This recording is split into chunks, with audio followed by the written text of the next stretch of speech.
ప్రియులు మనం ఎదురు చూస్తున్న దైవ సేవకులు సత్యం బాబు గారు మొదటి వర్తమానం అందిస్తుండగా శ్రద్ధగా విని మీరు పొందాల్సిందిగా ప్రభు పాట మనం చేస్తున్నాం. 15వ వచనాన్ని చదువుతున్నాను. బైబిల్ గ్రంథములు చూడగలిగిన వారందరూ తెరచి చూడవలసినదిగా ప్రేమతో మనవి.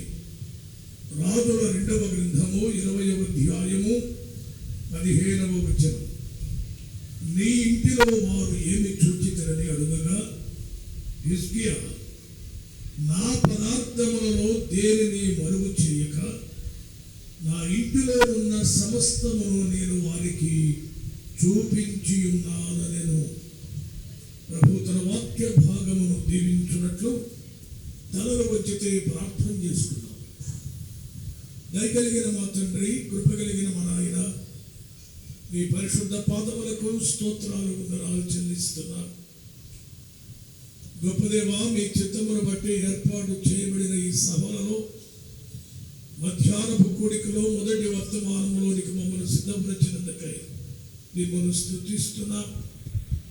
కొద్ది నిమిషాలు మీ మాటలు వినుట కొరకై వేచి ఉండగా మా హృదయాలను, శరీరాలను మీ వాక్యము వైపు ఆకర్షించండి. మేలుకరమైన మీ మాటలతో మమ్మల్ని బలపరచండి.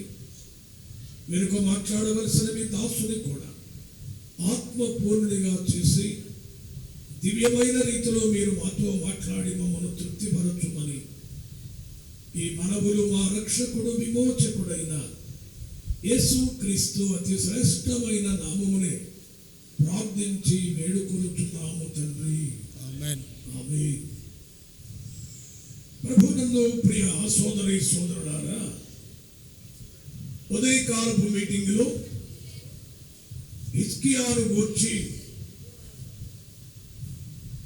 బబులోను దేశము నుండి వచ్చిన వారు ఆయన ఇంటిలో ఏమి చూచారో, మన ఇంటిలో కూడా ఏమేమి ఉండాలో వాటిని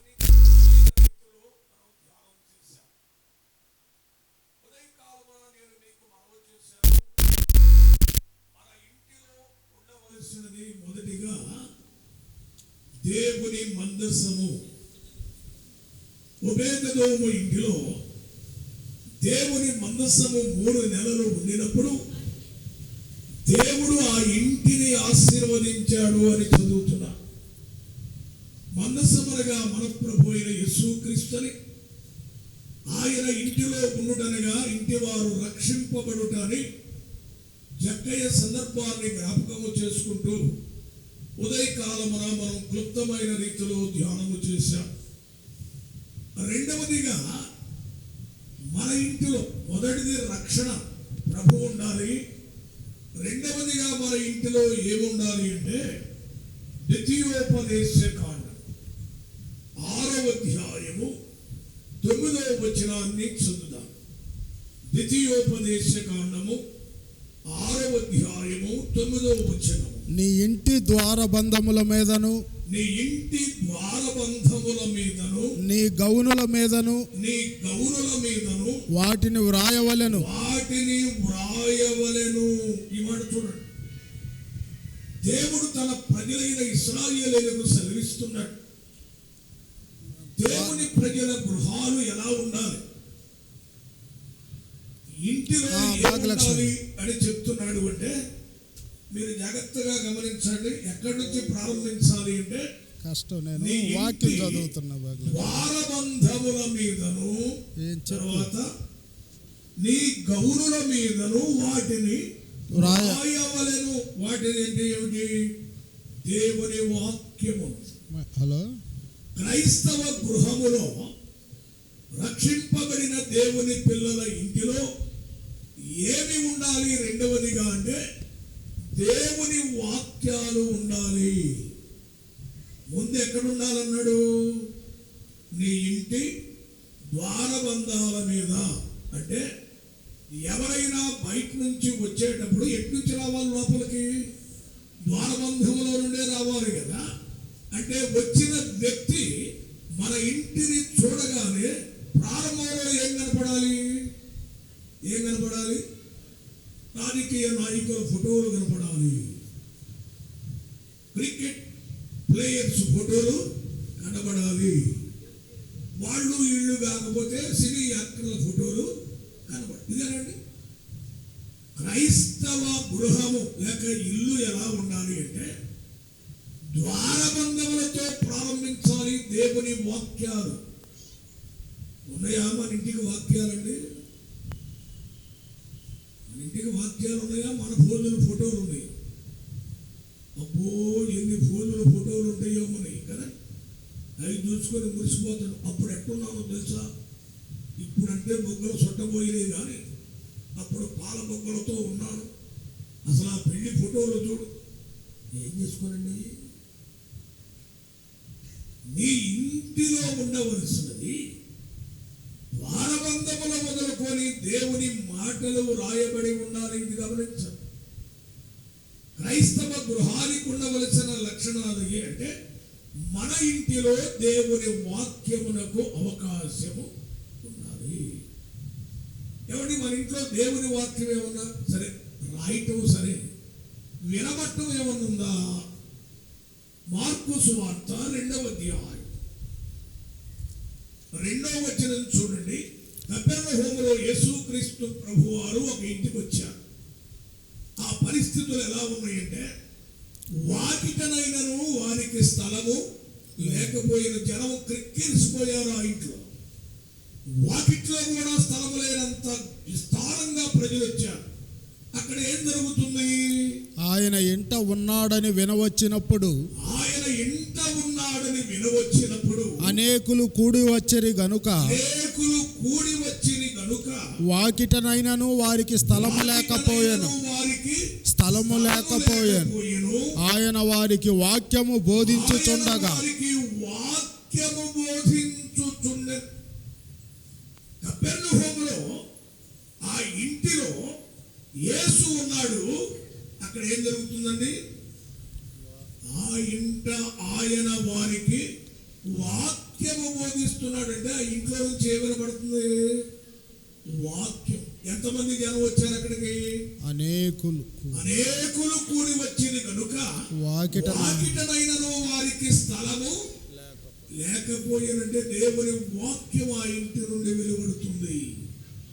మన ఇంటిలో రెండవదిగా ఉండవలసినది ఏంటంటే ఏముండాలి?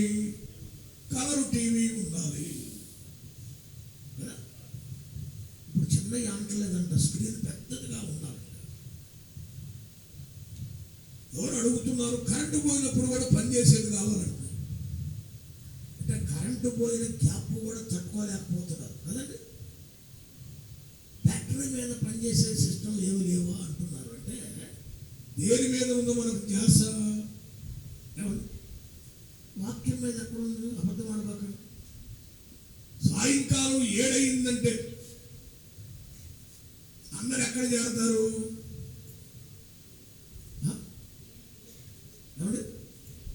చూసారు, నేను అల్లా మీరే ఒప్పుకున్నారు ఎక్కడ చేరతామని. ఎందుకంటే మనకు నచ్చిన కార్తీక దీపం, మొగలి రేకులు. ఏమండి ఇంకా చెప్పమంటారా? నీకెట్ట తెలుసు అంటారేమో, మీకు చెప్పాలనే నేను తెలుసుకుంటున్నాను. అరే కోర్టు టైం అయినా కూడా సీరియల్ అయిన నాకు ఒక్కడు కూడా బయటికి రావడం లేదే. వీళ్ళు పాటలు పాడుకుంటారు, గుళ్ళో వీళ్ళు మాత్రం రారు. ఏమిటయ్యా ఏమైపోయారు ఈ భక్తులందరంటే సీరియల్ ఇంకా పూర్తి కాలేదంటే అయితే కానీ వారు బయలుదేరి రారు. దేవుని వాక్యము మన ఇంటిలో వినబడాలని దేవుడు చెబుతుంటే, కనబడాలి అని దేవుడు చెబుతుంటే, వాక్యానికి తావు లేకుండా దేవునికి విరోధమైన వస్తువులను పెట్టుకొని సమయాన్ని వాటికి వెచ్చిస్తున్నారు అంటే ఆ ఇంటికి ఏం ఆశీర్వాదం ఉంటుంది? టీవీ పెట్టుకోవడం తప్పని నేను చెప్పడం లేదు, కానీ పెట్టుకున్న వారు దేనికి ఉపయోగించాలి? ఒక ఆమె నాతో అంటుంది, సత్యంబాబు గారు సాయంకాలం మీరు మా ఇంటికి వచ్చి ప్రార్థన చేయాలి అంది. ఏమ్మా ఎందుకు రావాలి సాయంకాలం, ఏంది విశేషం అన్నా? మా మాస్టర్ గారు టీవీ తెస్తున్నాడు. తెస్తే కానీ ఏమిటన్నా? కాదులే మీరు వచ్చి ప్రార్థన చేసి ఓపెన్ చేస్తారని టీవీని ఏం చేయాలంట? ప్రార్థన చేయాలి. నేను అన్నాను ప్రార్థన చేసి నేను ఓపెన్ చేసింది అంటాడు. అట్టనమాకయ్యా, దేవుని వాక్యం కోసమే కొంటున్నాను నేను. దేనికోసం? దేవుని వాక్యం కోసమే కొంటున్నారంట. నేనన్నా ఎవడే ఈ డైలాగులు చెప్పబాకండి, మీరు వాక్యమే చూస్తున్నారా నిజంగా? అసలు వాక్యం చూసేవాడు ఎవరున్నారండి? ఉన్నారా? ఒక సంఘ పెద్ద గారు, మన ఊరు కాదు, మన ఏరియా కాదు, టీవీ పెట్టుకొని ఉన్నాడు ఆయన. ఒక సహోదరుడు వెళ్ళాడు ఆయనతో మాట్లాడడానికి. ఆయన ఈ సంఘ పెద్ద ఈ చూపులో లేడు. ఏ చూపులో ఉన్నాడు? టీవీ వైపు తిరిగి ఉన్నాడు. అది పాత సినిమా అంటది. ఈ సహోదరుడు వచ్చింది కూడా తెలియదు. ఆ మైసూరు అట్టున్నాడు. ఆయన వచ్చి అన్నా వందనాలన్నా అంటున్నాడు. ఈ సహోదరుడు ఎప్పుడుకో కానీ వినపడి, అయ్యా వచ్చావా? ఎంతసేపు అయింది వచ్చండి. నేను ఎప్పుడే వచ్చానన్నా, మీరు వినలేదు పిలుస్తుంటే. అంటే ఏం చేయాలి ఇప్పుడు సంఘ పెద్ద గారు? అంతా ఎవరు చూశారు? ఇది అనుకున్న సహోదరుడు చూచాడు. మరి వీడి కంట్లో పడ్డానే ఇప్పుడు ఎట్లా అని చెప్పి ఆపడానిక నన్ను చూసి ఆపాడు అనుకుంటాడేమో. ఏం చేయాలంటే, అయ్యా ఇలా దగ్గర పాత సినిమా అయ్యా, అంజలి చూడు ఏమి యాక్టర్ అయ్యా, పాత సినిమా. అంటే పాత చూస్తే తప్పు లేదు, కానీ కొత్తవి చూస్తే మరి సంఘ పెద్దలు కూడా సినిమా చూస్తుంటే మీరు చూడటంలో ఏముందండి? జాగ్రత్త. నీ ఇంటిలో ఏమి ఉన్నది? దేవుడు చూస్తున్నాడు, దేవుడు ప్రశ్నిస్తున్నాడు.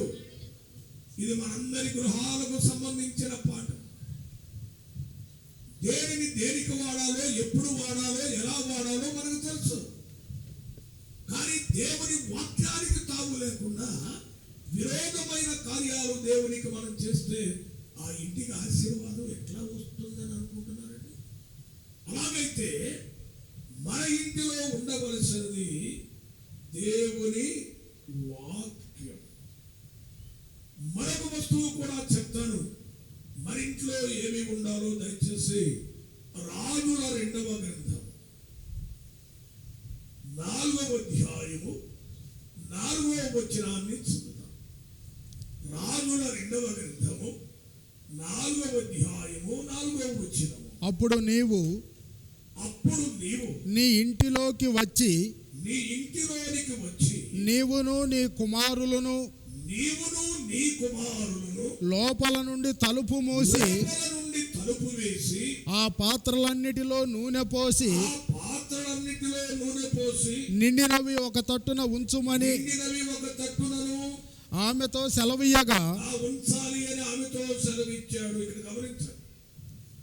అప్పుడు పాలైన కుటుంబాన్ని ఆశ్చర్యరీతిగా రక్షించబోతున్న ఎలీషా మాట. ఒక శిష్యుడి భార్య దైవజనుడితో మొరపెడుతుంది, అయ్యా నీ దాసుడైన నా పేరుమిటి చనిపోయాడు, అతడు దేవుని యందు భక్తి గలవాడని నీకు తెలుసు. కానీ ఇప్పుడు అప్పుల వాడు వచ్చి నా 2 కుమారులను దాసులుగా ఉండడానికి తీసుకొని పోబోతున్నాడని మొరపెడుతుంది ఎలీషా ప్రవక్త దగ్గర.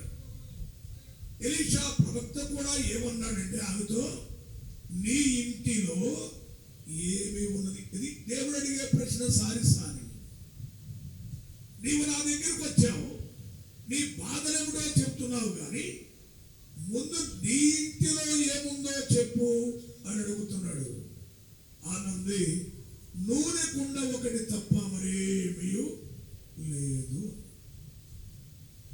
అప్పుడు దైవజనుడు అన్నాడు, నీవు ఇంటికి పోయి నీవును నీ కుమారులు చుట్టుపక్కల దొరకగలిగిన వట్టి పాత్రలన్నిటినీ తీసుకుని ఇంటిలోనికి వచ్చి లోపల ఉండి తలుపు మూసి వేయండి. ఇంట్లో తలుపు వేయాలి అంటున్నాడు. నీవు నీ కుమారులు లోపల ఉండాలి, మీరేం చేయాలి? తలుపు వేయాలి.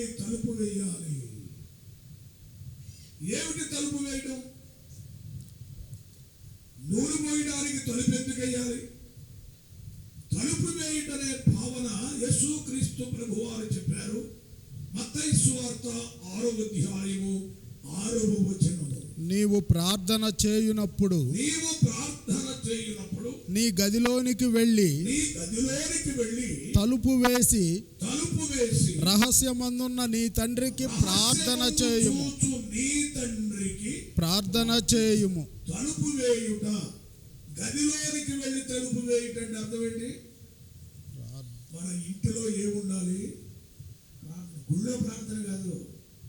గుళ్ళో ప్రార్థన వేరు, కానీ ఎక్కడ ఉండాలి? ఇంటిలో ప్రార్థన. మీరేమనుకోవద్దు, ఇంట్లో ప్రార్థన చేసేవాళ్ళు ఎంతమంది ఉన్నారు ఇక్కడ? అమ్మా నీకు వందనాలు, నేను ఎత్తమంటాను. ఎందుకంటే ఎత్తమంటే కొంతమందే లేపుతారు, మిగతా వాళ్ళు దెబ్బతింటారు. అందుకని అడగట్లేదు. కానీ మీకు మీరే మనస్సాక్షికి మీరే సమాధానం చెప్పుకోండి. తలుపు వేసే అలవాటు ఉందా? ఎందుకు లేదండి, చాలా జాగ్రత్తగా ఉంటాం.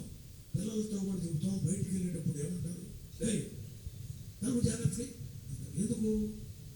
కుక్కలు వెళ్తాయేమో. అవునా కదా? కుక్కల కోసం తలుపు వేసేది వేరు, పైగా తలుపు వేసే అలవాటు మనకు ఉంటుంది. ఎక్కడికన్నా బయటికి వెళ్ళేటప్పుడు కానీ, ప్రార్థనకు వచ్చేటప్పుడు కానీ, ఇంటికి తాళా వేసేదనుకో, 4 అడుగులు వచ్చినాక మళ్ళీ మనసు లాగుద్ది. గట్టిగా వేసాను లేదని మళ్ళీ వెనక్కి వెళ్ళి దాన్ని లాగి చూసా పడలేదు. అంత జాగ్రత్తగా తలుపేస్తారే, మరి ఈ తలుపేస్తారా? ప్రార్థన కోసం తలుపేసే అలవాటు ఉందా? తలుపేయమని ఎందుకు చెప్తున్నాడు ప్రభు? ఏమని తలుపు ఎందుకు వేయాలి? మీరు అనొచ్చు, తలుపేసుకోకుండా ప్రార్థన చేయకూడదా ఏంటి? మేమందరం తలుపేసుకోకుండానే చేస్తామంటారా? చేయండి. ఎందుకు తలుపేసుకోమన్నాడు? మా పెదనాన్నగారు ఒక ఆయన ఉండేవాడు. ఆయన మంచి ప్రార్థనాపరుడు. ఆయనకి సంతానం ఎక్కువ, ఆ సంతానానికి సంతానం ఎక్కువ. ఈయన ప్రార్థనకు మోకరిస్తాడు. పాపం తలుపేసే సిస్టం లేదు, ఎందుకంటే పెద్ద ఇల్లు, జనం అంతా ఉంటారు. ఈయన ప్రార్థనలో ఉన్నప్పుడు వెంటనే మా ఆంటీ వచ్చి అంటది, అయ్యో గోంగూరం అట్నే నిలబడిందయ్యా, నాకు డబ్బులు ఇవ్వాలయ్యా. అయ్యో గోంగూరం చాలాసేపు నుంచి ఉందయ్యా, డబ్బులు. ఈయన ఎక్కడ ఉన్నాడు? ప్రార్థనలో ఉన్నాడు. ఇవి దెబ్బైంది, గోంగూరం నిలబడిందయ్యా, డబ్బులు ఇవ్వాలి. ఆమెది ఒక గొడవ అయితే, ఈ మనవ సంతానం ఉన్నాడు, వస్తాడు ఒకడు, తాతయ్య రూపాయి తాతయ్య, తాతయ్య లే తాతయ్య రూపాయి తాతయ్య, జేబులో ఉంది మీరు ఆయన ఉన్నాడు పో అంటాడు. నాయన తండ్రి చేసాయి అంటాడు. ఏం చేస్తాడు? తలుపు తీస్తే ప్రమాదాలు ఇయ్యే, ప్రార్థన నడవదు, అభ్యంతరాలు ఎక్కువగా ఉంటాయి కదండి. అందుకే ఏం చేయాలి? తలుపు వేయాలి. ఇక్కడ మీరు గమనించాలి, యేసుక్రీస్తు ప్రభు ఎందుకు తలుపు వేయమని మత్తయి సువార్తలో చెప్పాడు అంటే, ఒక సూత్రం మీ జ్ఞాపకానికి తెస్తారు. ఇక్కడ మనం ఇంటి తలుపు వేస్తే ప్రార్థన కొరకు, అక్కడ పరలోకపు తలుపు తెరుచుకుంటుంది. ఆటోమేటిక్ డోర్స్ అంటారు. ఇక్కడ తలుపు వేస్తే ప్రభు అక్కడ తలుపు తెరిచి అక్కడ నుంచి చెవులు పెడతాడు రెడీగా. ఇక్కడ మనం తలుపు వేయకపోతే అక్కడ తలుపు తెరుచుకోదు. అందుకే మన ప్రార్థనలు గాలికి పోతున్నాయి కానీ పనికిరాట్లా కదా. ఉపవాస ప్రార్థనలు చేస్తున్నామంటే ఏం చేస్తాం? పనికిరాట్లేదు. ఎందుకైంది? ఇయ్యాల్సిన రీతిలో చేయాల్సిన రీతిలో చేయకుండా ఇంటిలో ప్రార్థన అనేది ఇంటికి ఆశీర్వాదం. గమనించాలి, మందిరంలో ప్రార్థన వేరు, ఇతరుల ప్రార్థన. మీరు తెలివైనడు, మీరు మీకు చేసుకోరు కానీ మాకు చెబుతారు. అన్నయ్య తెలుసు అమ్మాయి సంగతి, భారంగా ప్రార్థన చేయ, అమ్మాయి ఉపవాస ప్రార్థన చేయి. నేను చాలాసార్లు చెప్పింది, నేను పబ్లిక్గా అని చెప్తాను, నేను చెయ్యను అని. ఒక్కసారి కమ్ము తింటారు, ఏదో చేస్తామనుకుంటే నేను చేయను అంటున్నాడు. అవును, ఎందుకు చేస్తాను నేను మీ అమ్మాయి కోసం? నేను ఉపవాసం ఉండాలా? నువ్వు మీ అమ్మాయి తిని పడుకుంటారా? ఎవరు భారంగా నేను చేయాలా? భారం లేకుండా మీరు లెక్క లేకుండా ఉంటారా? ప్రార్థన ఎవరు చేయాలండి? మత్తయి 6:6లో ఎవరిని చేయమన్నాడు ప్రభు? నీవు ప్రార్థన చేయునప్పుడు అన్నాడు, ఎవరికి వారు ప్రార్థన చేయాలి. ప్రార్థన చేయడానికి ఏమైనా ట్రైనింగ్ కావాలండి? ప్రార్థన చేయడానికి ఏమైనా చదువుకోవాలండి? మరి ఎందుకు చెప్పలేదు మీరు? ఎందుకు తలుపు వేయడం లేదు? తలుపు వేస్తే పునాదులు కదులుతాయి, ఆకాశం తెరవబడుద్ది. మీకు గుర్తుందా? అపోస్తుల కార్యం 10వ అధ్యాయంలో శతాధిపతి అయిన కొర్నేలి మనకు కనబడతాడు. ఆయన గురించి రాయబడిన అద్భుతమైన మాటలు ఏమిటంటే, అతడు ఏం చేస్తాడో ఒక లిస్ట్ ఇచ్చాడు. అక్కడ ప్రార్థనలను ధర్మకార్యములను బహుగా చేసి ఉండెను. అంత శతాధిపతి మిలిటరీ ఆఫీసర్ గారు ఎల్లప్పుడూ ప్రార్థన చేస్తానే ఉంటాడండి. ఆయన ఆ ప్రార్థన శక్తి, ఈయన ఇంట్లో ప్రార్థన చేస్తే పరలోక పీఠము కదిలింపబడి దేవుడు తన దూతను దర్శనములు ఆయన దగ్గరికి పంపించాడు. దూత వచ్చేమన్నాడు తెలుసా? కొర్నేలి, నీ ప్రార్థనలను నీ ధర్మకార్యములను దేవుని సన్నిధికి జ్ఞాపకార్థముగా చేరినవి. కొర్నేలి ఎక్కడి నుండి చేశాడు? ఇంట్లో ప్రార్థన చేశాడు. పవన్ ఎక్కడికి వెళ్ళింది? పరలోకము తెరవబడింది. దూత దిగి వచ్చాడు. పైగా నీ ప్రార్థనలు ధర్మకార్యములు దేవుని సన్నిధికి జ్ఞాపకార్థముగా చేరినవి అన్నాడు. కనుక మన ప్రార్థనలు, ఇంట్లో ప్రార్థనలు ఎక్కడున్నారంటే అక్కడే మత్తయి 6:6 అన్నాడు, రహస్యమందు చూచు నీ తండ్రికి ప్రార్థించాలి. మనం ఇంట్లో తలుపేసి మోకరించగానే ఎవరు చూస్తారు? ఆశ్చర్యాలు ఉంటాయి. దేవుడు చూస్తాడు. తలుపేస్తే చాలు ఆయన చూస్తాడు. తలుపేస్తే చాలు ఆయన తలుపు తీస్తాడు. తలుపేస్తే చాలు ఆయన ఆలకిస్తాడు. ఎందుకు జరగవండి పనులు? ప్రార్థన పద్ధతిని మనం పాటిస్తే ఫలితాలు అద్భుతమైనవిగా మనం చూడగలం. ఈవేళ మన ఇళ్లలో ఏది లేదంటే ఏది లేదు. ప్రార్థన. మీరు ఒప్పుకున్నా ఒప్పుకోకపోయినా తలుపు వేసే అలవాటు లేదు. ఏదో పెదాలు కదిలించి సపరిచుడు మాట్లాడినట్టు అంటారే కానీ తలుపు వేసి ప్రార్థించే అనుభవం ఎక్కడుంది? నిజముగా తలుపు వేసే అనుభవం ఉంటే పరలోక పునాదులు కదిలిపోతాయి. అంతే.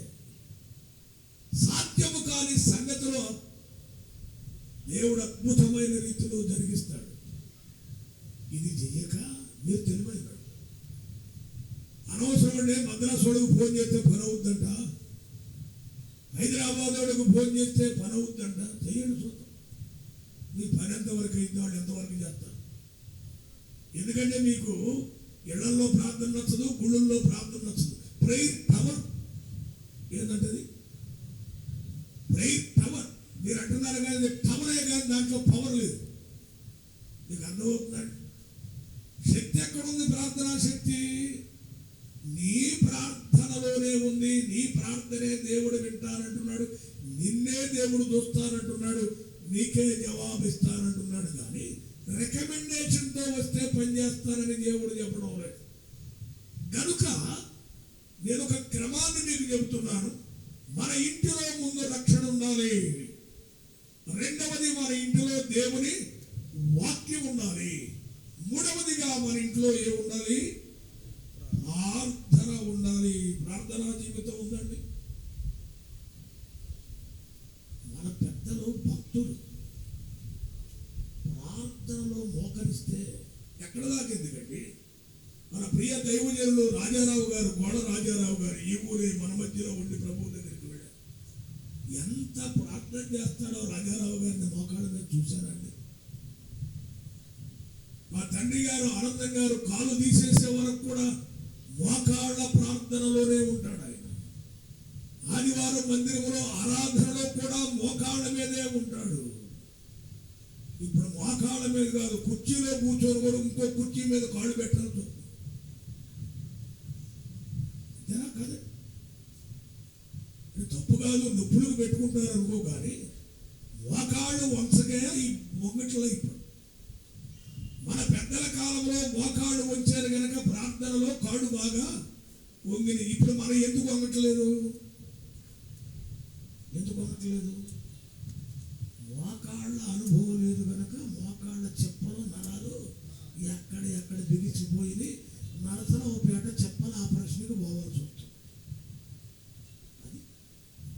నేర్చుకుందాం. మన ఇంటిలో ప్రార్థన ఉండాలి. చాలా సంగతులు దాని మీద చెప్పొచ్చు, కానీ నేను ముందుకు వెళ్ళిపోతున్నాను. తర్వాత చూడండి మన ఇంట్లో ఏముండాలి. రాజుల 2వ గ్రంథము 4వ అధ్యాయం 8వ వచనాన్ని చదువుదాం. రాజుల 2వ గ్రంథము 4వ అధ్యాయము 8వ వచనం. ఒక దినమందు ఎలీషా షూనేము పట్టణమునకు పోగా అచ్చట గనురాలైన ఒక స్త్రీ భోజనమునకు రమ్మని అతన్ని బలవంతము చేసెను. గనుక అతడు ఆ మార్గమున వచ్చినప్పుడెల్లా ఆమె ఇంట భోజనము చేయుచూ వచ్చాను. ఇంట అనే మాట చూడండి. ఇక్కడ మన ఇంటిలో ఉండవలసిన 4వది ఏమిటి అంటే, ఒక దినమందు ఎలీషా ప్రవక్త ప్రయాణం చేసి వెళ్తున్నాడు. ఆ పట్టణంలో గనురాలనబడిన ఒక స్త్రీ ఉంది. దైవజనుడు ఆ పట్టణానికి వచ్చాడని తెలుసుకున్నప్పుడు వెళ్ళిపోయింది. భోజనమునకు రమ్మని ఆయనను బలవంతము చేసినది. తన ఇంటికి భోజనానికి రమ్మ ఏం చేసింది? అడిగిందా? బలవంతం చేసింది. అడగటానికి బలవంతానికి తేడా ఏమిటి? హలో, నేను వచ్చాను కానీ ఏం చెప్పు.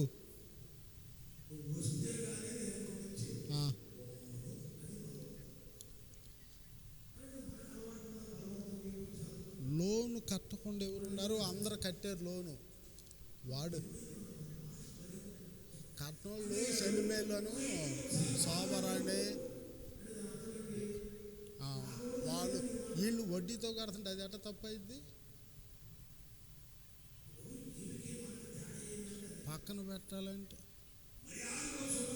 ఇప్పుడు కంటిన్యూగా కడుతున్నాం.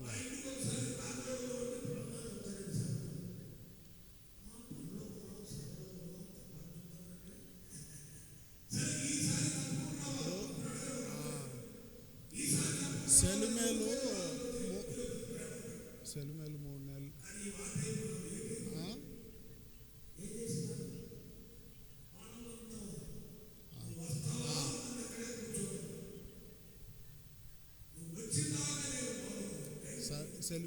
సెలిమేలు ఒక 20,000 ఇప్పుడు అయ్యేవి ఎక్స్ట్రా ఉంటాయిగా. మానెక్కదు ఒక 5. ఇప్పుడు దాన్ని చూసి 35,000 అందరు వడ్డీ తీసేసి మిగిలింది కట్టాలని చెప్పి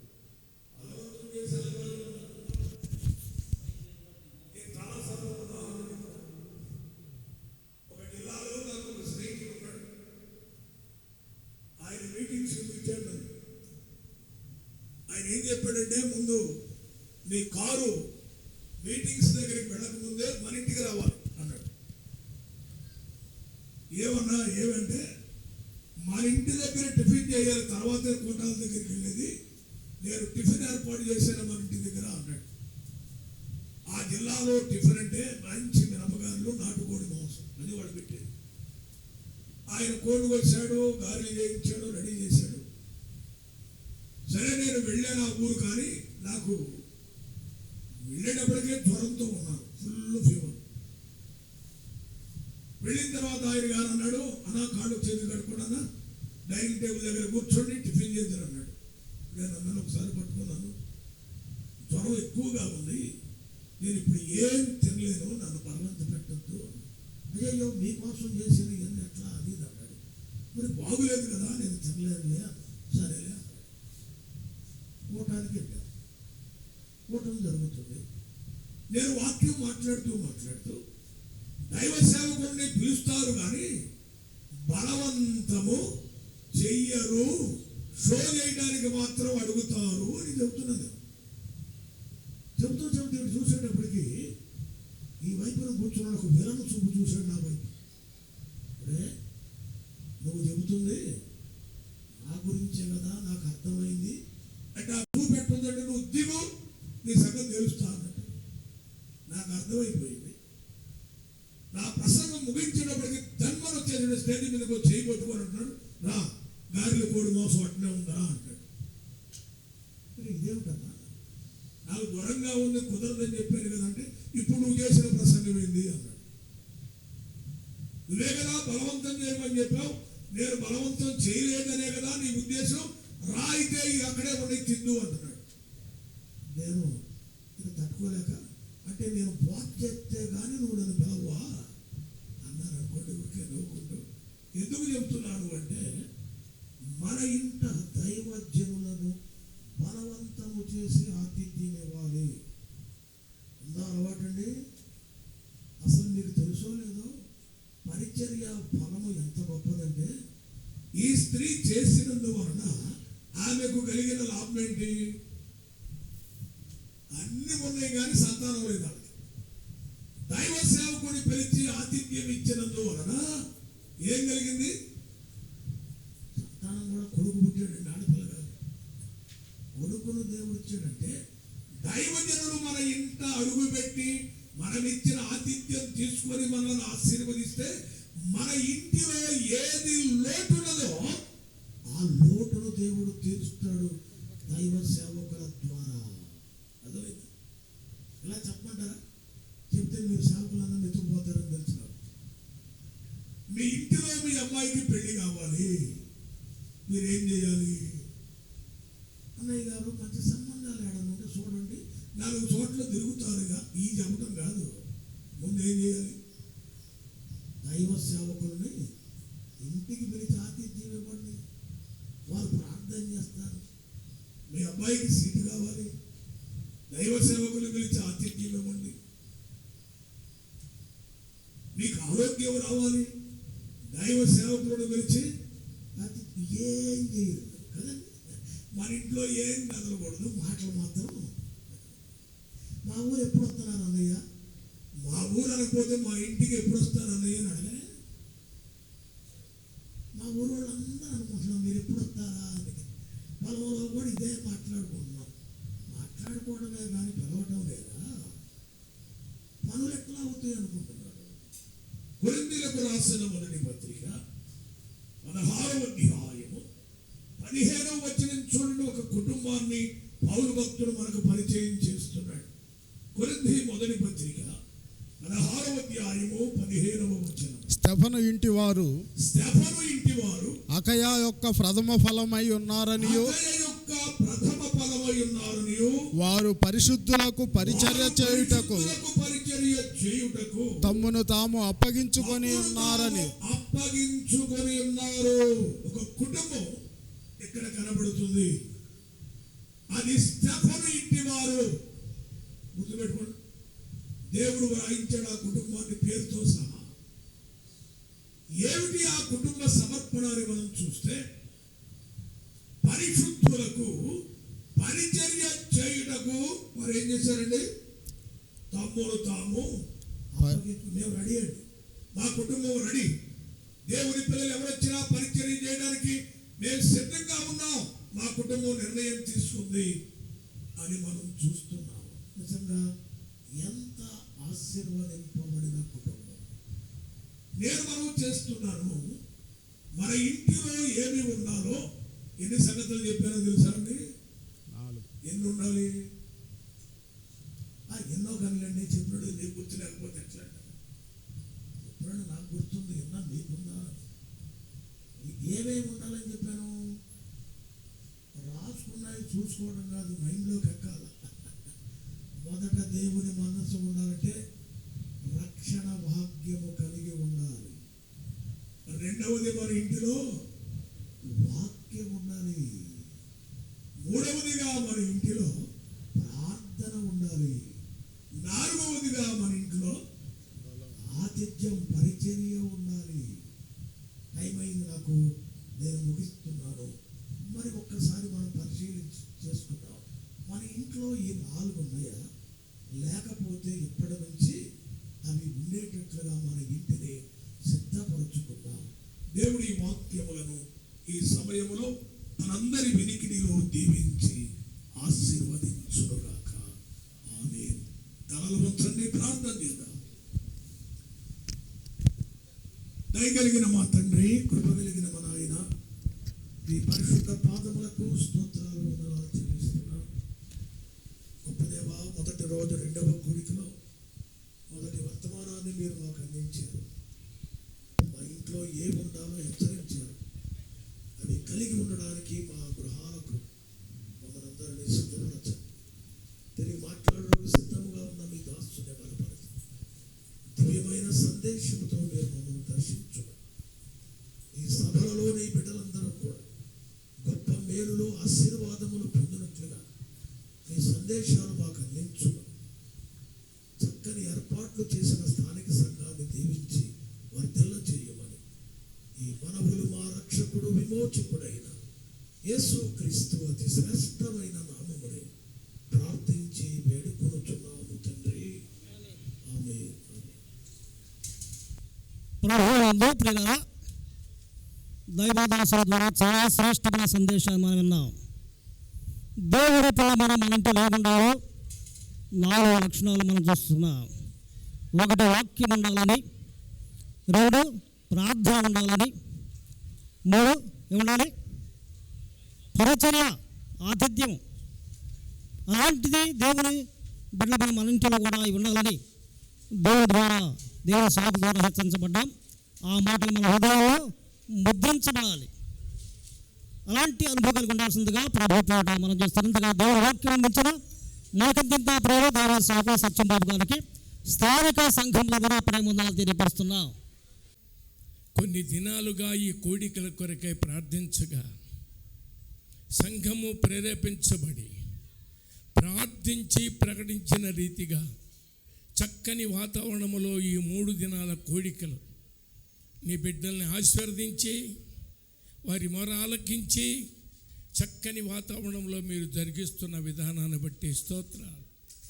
ఆయా ప్రాంతాల నుంచి దైవజనులను నడిపించి సంఘాభివృద్ధి కొరకై, గ్రామాల ప్రాంతాల ప్రజల రక్షణ కొరకై మీరు ఏర్పాటు చేసిన ఈ కూడికలను బట్టి, ప్రకటిస్తున్న నీ మాటలను బట్టి స్తోత్రాలు. మొదటి దినములో 2వ సెక్షన్లో 2వ వర్తమానికులుగా నీ దాసుడు సిద్ధపడి నీ ఎదుట ఉంటుండగా నీ దాసుని స్వరాన్ని మీరు బోరగా వాడుకొని గ్రామ ప్రజలకు రక్షణ కలిగినట్లు, సంఘ ప్రజలకు ఉద్యమం కలిగినట్లు నీ దాసుని ద్వారా మీరే మాట్లాడి మహిమ పొందండి. చేరిన బిడ్డలందరినీ దీవించమని ప్రయాసపడుతున్న సంఘానికి ప్రతిఫలము దయచేయమని యేసుక్రీస్తు శ్రేష్టమైన మహిమ కలిగిన హెచ్చింపబడిన నామములోనే వేడుకొని ప్రార్థన చేస్తూ ఉన్నాము తండ్రి. ఆమేన్.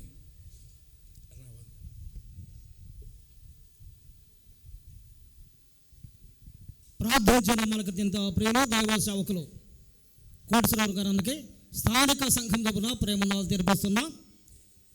దైవ సేవకులు డి జర్నల్స్ గారు దేవుని వాక్యాన్ని అందిస్తుండగా శ్రద్ధ విని మేలు పొందవలసిందిగా ప్రభు పేరిట మనం చేస్తున్నాం. కాలము నుండి సమృద్ధి అయిన వర్తమానాలు దేవుని దాసుల ద్వారా మీరందరూ వినటం నిజంగా దేవుని కృపయే. ఈ సమయంలో ఉదయకాలం మనం చదువుకున్న లేఖన భాగాన్ని తెరిచి ఒక్క మాట చదువుకొని దానికి తోడుగా మరికొన్ని సంగతులను జ్ఞాపకం చేసుకుందాం. ఉదయం ఒకవేళ మొదటి సందేశానికి మీరు వచ్చి ఉంటే నేను చదివిన వచనం మీకు జ్ఞాపకం ఉంటుంది అనుకుంటున్నాను. యెహెజ్కేలు గ్రంథం 43వ అధ్యాయాన్ని 43వ అధ్యాయంలో 4-5 వచనాలు మాత్రం చదువుకొని మరికొన్ని సంగతులను సహాయకరంగా ఆలోచన చేద్దాం. యెహెజ్కేలు గ్రంథం 43వ అధ్యాయము 4-5 వచనాలు. యెహెజ్కేలు కలిగిన దర్శనం, ఆ దర్శన వివరాలు యెహెజ్కేలు గ్రంథంలో నిండుగా మనకు కనబడతాయి. 4వ వచనం చదువుతున్నాను. తూర్పు తట్టు చూచు గొమ్మపు మార్గమున యెహోవా తేజో మహిమ మందిరములోనికి ప్రవేశించెను.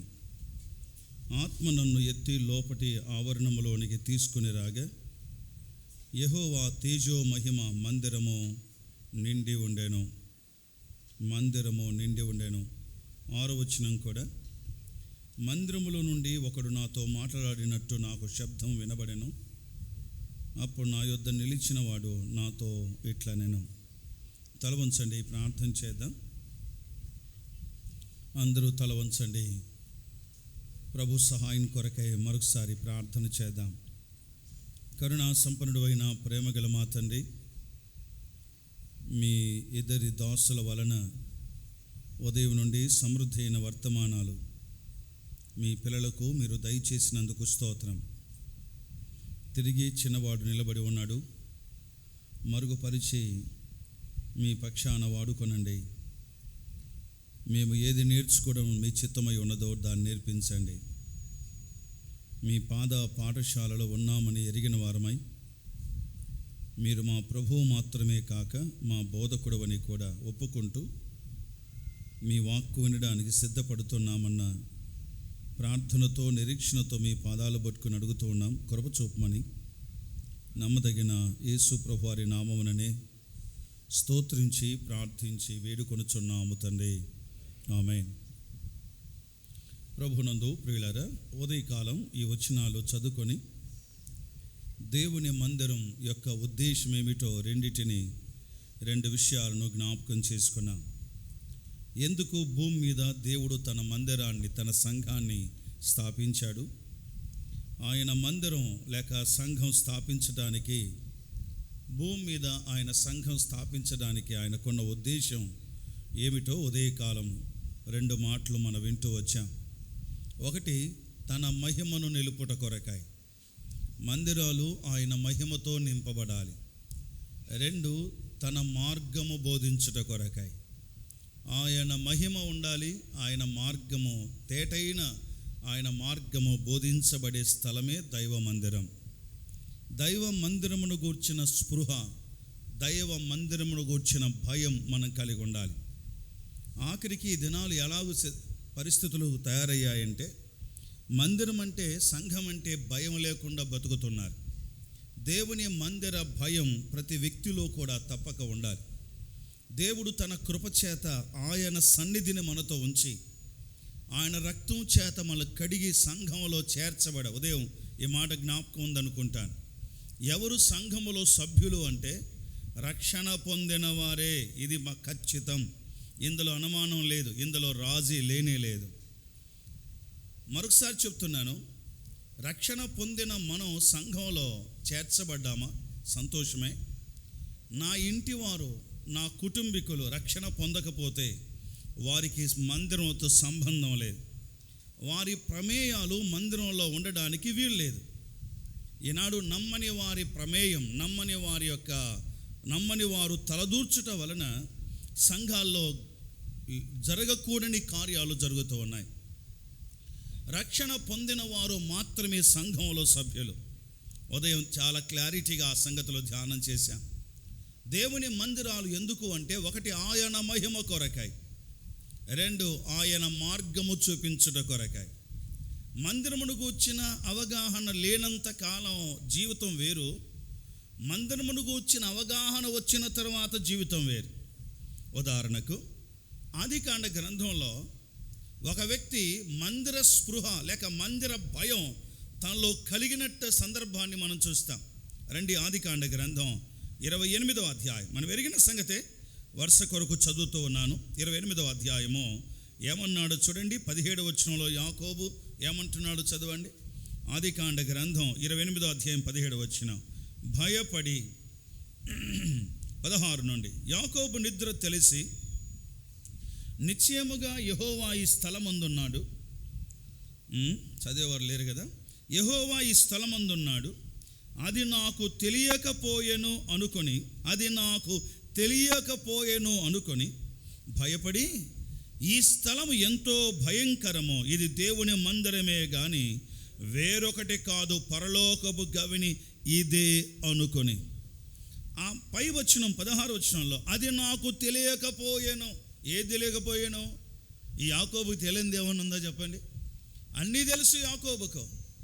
యాకోబు తెలియంది ఏదీ లేదు. కానీ దైవ మందిరం, దైవ సన్నిధి యొక్క ఆ ప్రత్యక్షతను పొందిన తర్వాత, అయ్యో ఇది దేవుని మందిరమే గాని వేరొకటి కాదు, అది నాకు తెలియకపోయేను అన్నాడు.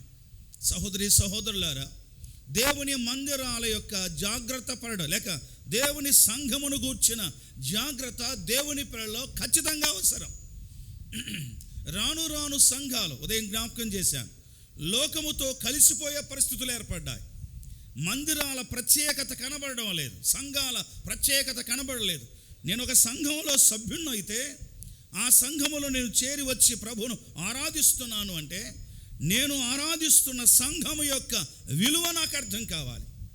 సంఘ విలువ అర్థం కాకపోతే ప్రియులారా, సంఘములో ఉన్న మనం దేవుని నామానికి అవమానం తీసుకొని వస్తాం. వినండి, ఆ విలువ అర్థం కాకుండా బ్రతికిన వ్యక్తుల వలన సంఘాలకు నష్టం కలిగింది. మరలా చెప్తున్నాను, ఈనాటి కూడా ఆనాడు నుండి ఈనాడు వరకు కూడా పరిస్థితి ఒకటే, ఇంకా పాడైపోయిందే తప్ప సంఘాల్లో పరిస్థితి బాగుపడినట్టుగా కనబడడం లేదు. దేవుని మందిర విలువ ఎరగని వాని యొక్క ప్రవర్తన వలన సంఘాలకు నష్టం కలిగింది. దైవగ్రంథంలో ఒక అద్భుతమైన ఉదాహరణ మనకు ఒకటి కనబడుతోంది. సమూయేలు గ్రంథంలో మనం ఎరిగిన సంగతే. తెరవండి సమూయేలు మొదటి గ్రంథంలో దేవాది దేవుడు అద్భుతమైన రీతిలో జరిగిన విషయాలన్నీ కూడా ప్రస్తావించాడు. మనకు ఎక్కడా దాచిపెట్టలేదు, ఫలాంది దాచిపెడదాం అనుకోలేదు. ఆయన ఉన్నది ఉన్నట్టుగా దేవుడు తన గ్రంథంలో మన కోసం రాయించాడు. దయచేసి 25వ వచనం చదువుకుందాం. 25వ వచనం, 2వ అధ్యాయం, సమూయేలు మొదటి గ్రంథం 2వ అధ్యాయం 25వ వచనం. నరునికి నరుడు తప్పు చేసినలా దేవుడు విమర్శ చేయును గాని ఎవరైనా యెహోవా విషయంలో పాపము చేసిన ఎడల వాని కొరకు ఎవడు విజ్ఞాపన చేయును అనేను. అయితే నెక్స్ట్ మాట వినండి, జాగ్రత్తగా వినండి. అయితే యెహోవా వారిని సంపదలచి ఉండెను గనుక వారు తమ తండ్రి యొక్క మొరను వినకపోయిరి. దేవుని మహిమ, దేవుని ప్రభావం ఉన్న ఆ స్థలంలో దేవుని ప్రభావం దూరం అయిపోయింది, దేవుని యొక్క మహిమ దూరం అయిపోయింది, ఆఖరికి దైవ సన్నిధే దూరం అయిపోయింది. ఎంత విచారకరమైన సంగతి. సహోదరి సహోదరులారా, పరిశుద్ధులారా, సేవకులారా, పెద్దలారా, మరి విశేషముగా బాధ్యత కలిగిన వారులారా, ఒక మాట వింటారా? మనకు చాలా సులువైపోయింది. ఈ వాక్యం ఎక్కువ తెలడం కూడా పెద్ద నష్టం అయిపోయింది మనకు. ఈ మాటకు మీరు ఏమంటారో నాకు తెలియదు కానీ ఆఖరికి వాక్యం బాగా ఎరిగి చెడిపోతున్నాం. ఏమంటే మళ్ళీ పాడతాం, ఎరిగి నేను చెడిపోతున్నాను. ఏం చేయాలా? దేవుని వాక్యం విషయంలో మనం ఎంతగా లేఖనాలు ఎంత ఎరుగుతే అంత దేవునికి ఇష్టలుగా తయారు కావాలి. వాక్య జ్ఞానం నన్ను ఒక జ్ఞానవంతునిగా చేస్తే లాభం లేదు. వాక్య జ్ఞానం నన్ను దేవుని వలె క్రీస్తు రూపములోనికి మార్చడం కంటే మించిన దీవెన మరొకట్లేదు. నాకు చాలా వాక్యం తెలుసు అంటున్నామా? ఓకే, సంతోషమే. కానీ నువ్వు ఎంతవరకు క్రీస్తు స్వరూపములోనికి మార్చబడ్డావు? వాక్యం ఎరిగిన వాడు వాక్య పద్ధతిలో పెంచబడితే, వాక్య క్రమంలో ఉండగలిగితే అతనిలో క్రీస్తు స్వరూపము కనబడుతోంది. మహిమతో నిండిన మందిరం, ప్రభావంతో కూడిన మందిరం దేవుని యొక్క శిక్షకు లోను కావడానికి కారణం ఏంటంటే మందిరము లోపల ఉన్నవారు మందిర విలువ ఎరగకుండా ప్రవర్తిస్తున్నారు. షిలోహులో దేవుని మందిరం, దేవుని మందసం, దేవుని సన్నిధి అన్నటువంటిది ఎప్పుడు చెప్పబడింది? ఏదో అప్పుడప్పుడు దేవుడు డిసైడ్ చేసుకున్నది కాదు. అది నిన్న మొన్న ఏదో ఆలోచన చేస్తే అప్పుడప్పుడు ఇక్కడ పెడదాంలే అనుకున్నవాడు కాదు. ఆది కాండములోనే మనం చూస్తాం. ఆది కాండంలో యాకోబు తన కుమారులను ఆశీర్వదిస్తున్నప్పుడే ఈ ప్రస్తావన అక్కడ మనం గమనిస్తున్నాం. ఎక్కడ? ఆది కాండం 49వ అధ్యాయంలో. సో దేవుడు తన మహాకృప చేత ఎప్పుడో వేసుకున్న ప్రణాళిక ప్రకారం దేవుని సన్నిధిని షిలోహులో నిలిపిన అదే దేవుడు దేవుని సన్నిధిని దూరం చేసేసాడు, షిలోహుకు దూరం అయిపోయాడు. సోదరి సోదరులారా, ఈ మాట ఇంతటితో ఆగలేదండి. చాలా ఏండ్ల తర్వాత ఇర్మియా గ్రంథంలో కూడా షిలోహు ప్రస్తావన చేయబడింది. ఒక్కసారి అది కూడా చదువుదాం చూడండి. ఈ మధ్య కాలంలోనే 2-3 స్థలాల్లో జ్ఞాపకం చేసుకున్నాం ఆ మాటను. మరలా మాటిమాడికి గుర్తు చేయబడుతోంది. చూద్దాం. 7వ అధ్యాయం ఇర్మియా గ్రంథం 7వ అధ్యాయం గమనించండి. 12వ వచనం చదువుకుందాం. ఇర్మియా గ్రంథం 7:12, 7వ అధ్యాయము 12వ వచనం.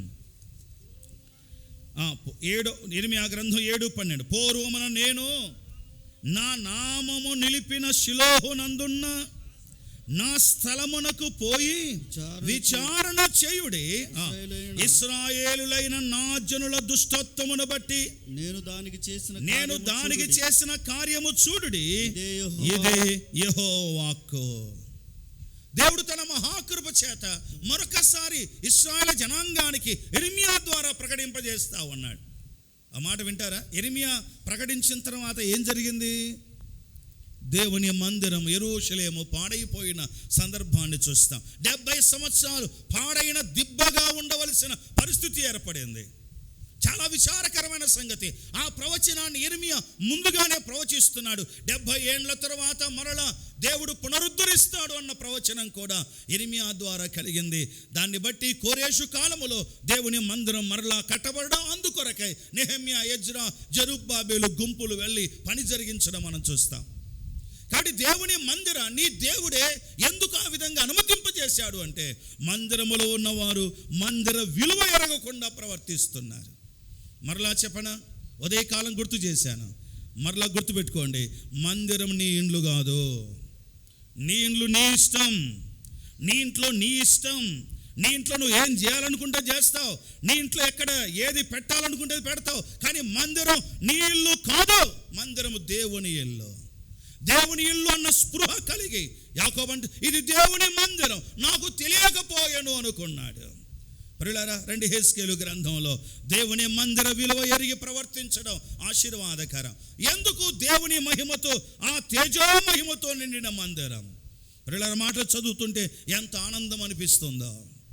దేవుని మందిరాలు అలాంటి మహిమతో నింపబడితే, దేవుని మందిరాల్లో అలాంటి దైవ ప్రభావం కలిగి ఉండగలిగితే ఎంత ఆశీర్వాదకరంగా ఉంటుందో చూడండి. పూర్వదినాల్లో ఇలాంటి ఆడంబరాలు లేవు, పూర్వదినాల్లో ఇలాంటి కట్టడాలు లేవు. ఉన్నాయండి పూర్వదినాల్లో? వారు ఎలా కూడుకునేవారు? వారికి ఉన్న ఆర్థిక పరిస్థితిని బట్టి వారు కూడుకునే స్థలాలు ఈనాడు స్థలాలతో పోల్చడానికి వీలు లేదు. ఏ ఆర్థికంగా వారు వృద్ధి చెందలేదు ఆ దినాల్లో. మాత్రమే కాదు, ఆ దినాల పరిస్థితులు చాలా చాలా చాలా తక్కువ పరిస్థితుల్లో ఎక్కువ మహిమను, ఎక్కువ కృపను వారు పొందగలిగారండి. మనకు వసతులు ఎక్కువైపోయాయి, దేవుని మహిమకు దూరం అయిపోయాం. మనకు వసతులు ఎక్కువైపోయాయి, అనుకూలతలు ఎక్కువైపోయాయి, ఆఖరికి దైవ ప్రభావము కనబడడం లేదంటే ఏమాత్రం ఆశ్చర్యం లేదనుకుంటాను. ఎంత చప్పబడిపోయాం కాదంటారా? పూర్వదినాల్లో గొప్ప గొప్ప దైవ సేవకులు, ఏదైనా ఆనందం గారు కావచ్చు, అంతకంటే ముందున్న వాళ్ళు కావచ్చు, ఈ ప్రాంతంలో పరిచర్య చేసిన వారు కావచ్చు, ఈ బ్రదర్ అండ్ మూమెంట్ ఆరంభమైన దినాల్లో కావచ్చు, అప్పుడు అన్నీ కూడా మనం ఒక కథల్లాగా చెప్పుకుంటున్నామే తప్ప మన కళ్ళ ముందు కనబడవే. ఆనాడు ఉన్నటువంటి ప్రభావ దినాలు మరలా వస్తాయో లేదో నాకు అర్థం కావట్లేదు. దేవుని పిల్లలమైన మనం మందిర ప్రక్షాళన మన మందిరాల్లో తప్పగా జరగాలి. దేవుని మందిరాలు ప్రక్షాళన చేయబడవలసి ఉంది. అలాంటి ఉన్నతమైన ఆత్మీయ వాతావరణం ఈనాడు కనబడలేదు అనే సంగతి మనందరం ఎరిగిన వారమే. ఏంటి విషయం అంటే, రండి 1-2 కారణాలు అలాగూ గుర్తు చేస్తాను ఈ సందేశంలో. పరిశుద్ధ ఒకసారి మరొకసారి ఆ మాట మీరు గమనించండి దయచేసి. యెహెజ్కేలు గ్రంథం 43వ అధ్యాయం 8వ వచనం చదువుకుందామా? నా గడప దగ్గర వారి స్థలముల గడపలను వారి ద్వారబంధములను కట్టి క్రియల చేత, నేను ఆ భాగానికి తర్వాత మనం వద్దాం. తాము చేసిన హే క్రియల చేత నా పరిశుద్ధ నామమునకు దూషణ కలుగటకై వారు హేతులైరి గనుక నేను కోపావేశుడనై వారిని నాశనము చేసి తిని. ఈ మాట మీరు గమనించారా? తాము చేసిన హే క్రియల చేత, ఆ మాట గమనించండి, నా పరిశుద్ధాలయమునకు దూషణ కలుగొటకై వారు హేతులైరి. మందిరాలంటే పడి సావాల్సిన వాళ్ళం మనం. మందిరం అంటే పరిగెత్తుకొని రావాల్సిన వారం. సంఘం అంటే కార్యాల్లో పరిగెత్తుకొని కార్యాలు జరిగించవలసిన వారం. ఈనాడు మందిర ప్రియులు కనబడడం లేదే. వస్తున్నారు మందిరానికి, ఆరాధన చేస్తున్నారు, పాటలు పాడుతున్నారు, ప్రసంగాలు చేసుకుంటున్నాం, ఏదో కార్యాలు జరుగుతున్నాయి, కానీ ఆ ప్రభావము, ఆ మహిమ కనబట్లేదన్నమాట గమనించాలి ప్రియులారు. ఎందుకు దేవుడు కోపావేశుడయ్యాడు? వారిని నాశనము చేసిన మాట ఎందుకు ప్రస్తావించబడింది? రండి మరలా సమూయేలు గ్రంథంలోనికి వెళ్దాం. సమూయేలు మొదటి గ్రంథంలో 2 సంగతులు అలాగూ మీకు జ్ఞాపకం చేసి ఈ సందేశంలో ముందుకు సాగుతాను, లేక ముగింపులోనికి వస్తాను. నంబర్ 1, మొదటి మాట గమనించ. సమూయేలు మొదటి గ్రంథం 2వ అధ్యాయం. సమూయేలు మొదటి గ్రంథం 2వ అధ్యాయం మీరు గమనించండి. రాయబడిన మాట ఒక్కసారి చదువుకుందాం. అందరం ఎరిగిన మాట. సమూయేలు మొదటి గ్రంథం 2వ అధ్యాయము ఒక్కసారి 15వ వచనం చదవండి. 15వ వచనం. 2:15 సమూయేలు మొదటి గ్రంథం 2వ అధ్యాయం 15వ వచనం. ఇదియుగాక వారు క్రొవ్వును దహింపక మునుపు యాజకుని పనివాడు వచ్చి బలి పశువును వధించు వానితో యాజకునికి వడ్డించుటకై మాంసమిమ్ము ఉడకబెట్టిన మాంసము అతడు నీ యొద్ద తీసుకొనడు, పచ్చి మాంసమే కావాలని చెప్పుచూ వచ్చాను. ఆ తర్వాత 17వ వచనం చూడండి. అందువలన జనులు యెహోవాకు నైవేద్యము చేయుటయందు అసహ్యపడుటకు ఆ యవనులు కారణమైరి. గనుక వారి పాపము యెహోవా సన్నిధిని బహు గొప్పదాయను. 16వ వచనంలో మరొక చిన్న మాట మీకు గుర్తుకు జ్ఞాపకం చేసి నేను చదువుతాను చూడండి. నీ మనసు వచ్చినంత మట్టుకు తీసుకొనవచ్చునని వానితో ఆ మనిషి చెప్పినలా వాడు అలాగవద్దు, ఇప్పుడే ఇవ్వలేను, లేని బలవంతము చేసి తీసుకొందుమనెను. ఇక్కడ యాక్చువల్గా ఇక్కడ నిలబడి కొన్ని మాటలు మనం శ్రద్ధగా గమనించాలి. మంచి స్టడీ ఇక్కడ కనబడతా ఉంది. దేవుని మందిరాలు అంశం అర్థమైంది కదండి. దేవుని మందిరాల్లో దేవుని మహిమ ఎందుకుండదో చూడబోతున్నాం. దేవుడైతే తన సన్నిధి నిలిపాడో అదే దేవుడు సన్నిధిని తీసివేశాడు. ఎందుకు ఇంత కోపడ్డాడు దేవుడు? ఇప్పుడు అంతా బాడే జరుగుతుంది కదా, మాకేం అటువంటి పరిస్థితులు లేవు అనుకుంటున్నాం కదా. ఇప్పుడేం కాదు, ఇప్పుడు బాగానే ఉంటుంది. కానీ ఒక రోజు వస్తుంది నిజంగా దేవునికి అయిష్టమైన కార్యాలు జరుగుతున్న స్థలాల్లో దేవుడు తన సన్నిధి ఉంచాడు. కొన్ని స్థలాలు కేవలం నామకార్థంగా సాగిపోతున్నాయి. వస్తున్నారు, 3 పాటలు పాడుకుంటారు, ఏదో ఆరాధన వర్తమానాలు హెచ్చరికలు చెప్పుకుంటారు, రకరకాలుగా ఏదో జరిగిచ్చేస్తారు, ఆఖరిగా వాక్య సందేశం ఇక వెళ్ళిపోతారు అంతే. దేవుని సన్నిధిని ఎప్పుడైనా ఒక మాట గుర్తుపెట్టుకొని, నేనైనా మనమందరం కూడా, నేను మందిరానికి వెళ్ళాను, సంఘంలో కూర్చున్నాను, 1 గంటనో 2 గంటలో 3 గంటలో సహవాసం చేశాను అనుకోండి, నేను లేచి బయటకు వస్తున్నప్పుడు నా హృదయంలో ఒక తృప్తి కనబడాలి. నా హృదయంలో ఈరోజు నేను దేవుని సన్నిధిని అనుభవించాను, ఈరోజు నిజంగా దైవ ప్రత్యక్షతను చూడగలిగాను, ఈరోజు దేవుని మహిమను నేను అనుభవించగలిగాను. ఆ స్పృహ లేక ఆలోచన, అలాంటి అనుభూతి మనం కలిగి ఉండాలి. ఉందంటారా చెప్పండి? ఉంటే ధన్యులే. లేకపోతే ఎక్కడో తక్కువబడి ఉన్నాం, ఎక్కడో సరిచేయబడవలసిన అక్కర ఉంది అనే సంగతిని మనం గమనించాలి. దేవుని మందిరాలు దైవ మహిమను మాకు చూపించగలగకపోతే లాభం లేదు. ఆనాడు షిలోహులో దేవుని ప్రభావం దూరం అయిపోయింది. ఎందుకో తెలుసా? మొదటి కారణం క్రమము లేనందున. ఏంటంటే క్రమము తెలిసిన మాటలు కదండి. క్రమం ఏంటి? ఉడకబెట్టిన తర్వాతనే యాజకునికి ఇవ్వాలి. ఇక్కడ అంతా సమస్య అంతా వాళ్ళతోనే వచ్చింది. నేటి వరకు కూడా సమస్య అక్కడే ఆరంభం అవుతుంది. అందుకే యెహెజ్కేలు గ్రంథం, ఈ మధ్య గుర్తు చేశాను ఎక్కడో, యెహెజ్కేలు గ్రంథం 9వ అధ్యాయంలో సిరాబుడ్డి కట్టుకున్న వాడిని ముందు పంపించాడు దేవుడు ఇశ్రాయేలు మధ్యకు. 9వ అధ్యాయం యెహెజ్కేలు గ్రంథంలో సిరాబుడ్డి కట్టుకున్న వాడిని ముందు లోపలికి వెళ్ళు అన్నాడు. ఏం చేయాలి స్వామి చెప్పండి అంటే, పాపముతో వియ్యముందని వినాలి మళ్ళా, పాపముతో కలిసిపోని వారి నొసట ఒక ముద్ర వేయి అన్నాడు. వాళ్ళందరూ ఒక బ్యాచ్ అట్లా పెట్టండి అన్నాడు. తర్వాత హతము చేయు ఆయుధములు కట్టుకున్న వాళ్ళను లోపలికి వెళ్ళమన్నాడు. వినాలి జాగ్రత్తగా. హతము చేయు ఆయుధములు కట్టుకున్న వాళ్ళను లోపలికి వెళ్ళండి అన్నాడు. లోపలికి వెళ్తే ఏం చేయాలి స్వామి మేము అంటే, ఆ గుర్తు ఎవరికి ఉంటుందో వారిని వదిలిపెట్టండి, మిగతా వారందరినీ ఏం చేయండి? రాయలసీమ భాష చెప్తున్నా, మిగతా వారందరిని వేసేయండి, లేపేయండి, మిగతా వారందరినీ కూడా హతం చేసేయండి. ఏం స్వామి, ఎవరితో స్టార్ట్ చేయాలి? పిల్లల్లా, పెద్దోళ్ళ, స్త్రీలా, పురుషులా, ఎక్కడ మొదలు పెట్టాలి చెప్పండి అంటే 9:6 ఉంటుంది, పెద్దల దగ్గర మొదలు పెట్టండి అన్నాడు.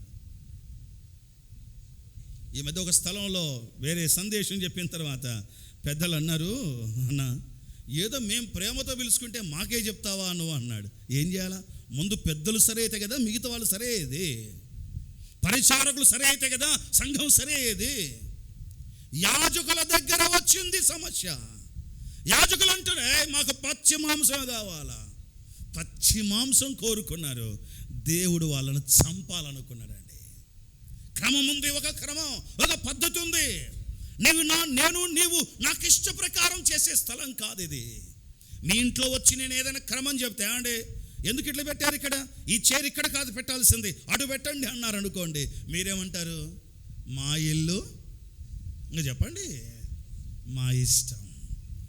ఏమమ్మా బ్రదర్, సోఫా సెట్ ఇటు వేయొద్దండి, ఎదురుగా వేయండి, అది టీవీ పెట్టుకొని ఇటు పెట్టుకోండి, టీవీ ఏదేదో నేను అరేంజ్మెంట్ చెప్పాను అనుకోండి. వచ్చి అన్న ఏదో వచ్చావు, టీ ఇస్తాము, తాగి మర్యాదగా ఏదో ఒకసారి ఆమెను దీవించుదేవని ప్రార్థన చేసి నీ దారి నువ్వు పోతే బాగుంటుంది. అంతేగాని వచ్చిన మొదలుకొని మా ఇంట్లో చైర్ అక్కడ పెట్టు, సోఫా ఇటు పెట్టు, లైట్ ఇక్కడ పెట్టు, టీవీ ఇక్కడ పెట్టు, అరేంజ్మెంట్స్ నువ్వు చెప్తావెందుకు అని బయటికి అనకపోయినా లోపల మాత్రం అనుకుంటారు తప్పక. మీ ఇల్లు మీ ఇష్టమైతే ప్రియులారా, ఇది ఎవరిల్లు అనుకుంటున్నామో మనం? ఈనాడు వాక్యము ఎరిగిన వాళ్ళతో పెద్ద సమస్య, పెద్దలతో పెద్ద సమస్య, సంఘ క్రమాలు బోధించే వాళ్ళతో సమస్య వచ్చింది. ఏం చేద్దాం? మామూలుగా అయితే సంఘ పెద్దలు అనే బైబిల్లో ఉంది, ఏరియా పెద్దలని బైబిల్లో లేనే లేదు. ఉంటే చూపించండి, సరి చేసుకుంటా నేను. ప్రాంతీయ పెద్దలని లేనే లేదు బైబిల్లో. ఇంకా మాట చెప్పనా, రాష్ట్రానికి పెద్దలని లేనే లేదు. ఏం చేద్దాం? వీళ్ళందరూ దాపరించినారు మనకు. సంఘాలు గందరగోళం చేస్తున్నారు, నెమ్మది లేకుండా చేస్తున్నారు. దైవ క్రమంలో సంఘములు సాగిపోవటం ఎంత ఆశీర్వాదకరం. ఈనండి ఈ భాగంలో మనం జ్ఞాపకం చేసుకున్న మాట, అయ్యా ఆగండి, కొంచెం ఆగండి, కొంచెం ఆగండి, ఉడకబెడుతున్నాం, ఉడకబెట్టిన తర్వాత నీకు ఎంత కావాలంటే తీసుకోపోవచ్చు కదా, నీ మనసు వచ్చినట్టు తీసుకోపో అంటే లేదో, బలవంతంగా తీసుకుంటున్నారు. క్రమము లేని సంఘం దైవ మహిమను పోగొట్టుకుంటారు. క్రమము లేని సంఘంలో దేవుని ప్రభావం ఉండకుండా పోతుంది. సోదరి సోదరులారా, ప్రభు పేరట మనవి చేస్తున్నాను, దేవుడు ఒక క్రమాన్ని పెట్టాడు మనకు.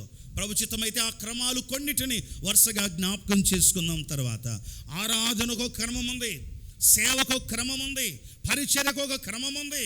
దేవుని మందిరంలో జరిగే ప్రతిదానికి కూడా దేవుని గ్రంథంలో ఒక క్రమం ఉంది.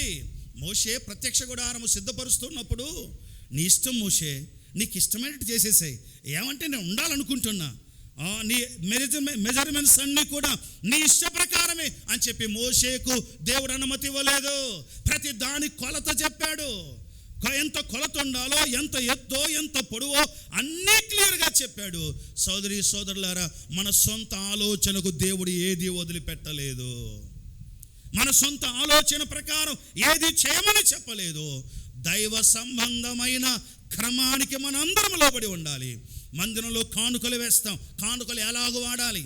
మందిరంలో దేవుని పని కొరకు మనం చేతులు చాపుతాం, ఎలాగ వాడాలి? మందిరంలో సేవకులు ఉన్న స్థలాల్లో సేవకునికి దేవుని కానుక చేతులు పెడతారు, ఆ సేవకుడు ఆ కానుక ఎలాగ వాడాలి? అన్నీ ఉన్నాయి బైబిల్ గ్రంథంలో.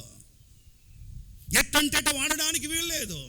కొన్నిసార్లు సేవకుని స్వాతంత్రాన్ని సంఘములో ఉన్న పెద్దలు అణిచివేస్తూ ఉంటారు. అది కూడా బైబిల్ గ్రంథంలో కనబడుతుంది. అది ఎంత మాత్రం పద్ధతి కాదు. దేవుని సంఘం ఒక క్రమబద్ధమైన సంఘము గనుక దయచేసి ప్రభు పేరట మనవి చేస్తున్నాను, సంఘములో ఆ మహిమ దూరము కాకుండా కాపాడుకుందాం. నా వంతుగా నేను, నీ వంతుగా నీవు, ఎవరి వంతుగా వారు వారి బాధ్యతలు చక్కగా నిర్వర్తిస్తూ ఆ క్రమాల్లో పాటించగలిగినట్లయితే దేవుని కృపను పొందగలం. ప్రియులారా, ఒకటి క్రమము మీరినందున. సరే, ఏమేం క్రమాలు మీరారో తర్వాత ధ్యానం చేద్దాం. రెండవ కారణం చూడండి. రెండవ కారణం, వారు నైతికపరమైన 22-23 వచనాలు చదువుకుందాం. చదివేసేయండి. 22-23 వచనాలు. సమూయేలు మొదటి గ్రంథం 2వ అధ్యాయము 22-23 వచనాలు. సమూయేలు మొదటి గ్రంథం 2వ అధ్యాయము 22-23 వచనాలు చూడండి. ఏలి బహువృద్ధుడాయను, ఇశ్రాయేలుకు తమ కుమారులు చేసిన కార్యములన్నీ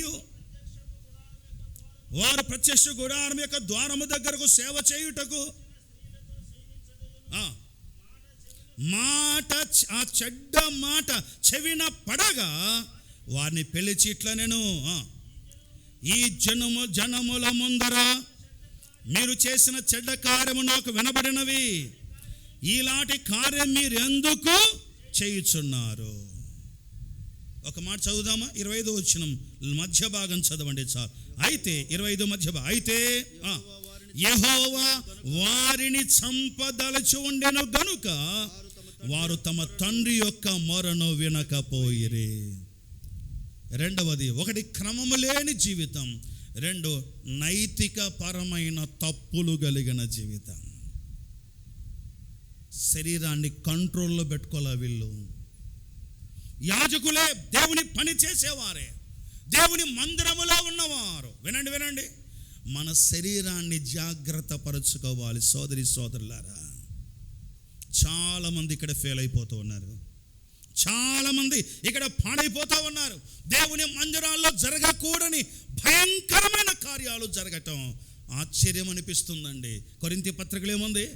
కొందరు ఏం చేస్తున్నారో రాయబడింది కదా, భయంకరమైన పనులు, నోటితో ఉచ్చరించడానికి చెప్పడానికి కూడా వీలైనటువంటి పాప కార్యాలకు దేవుని సంఘములో ఉన్నవారు సాగటం ఎంత భయంకరమైంది. సోదరి సోదరులారా, సంఘములో ఒక్కడు అపిత్రుడైతే సంఘానికి నష్టం.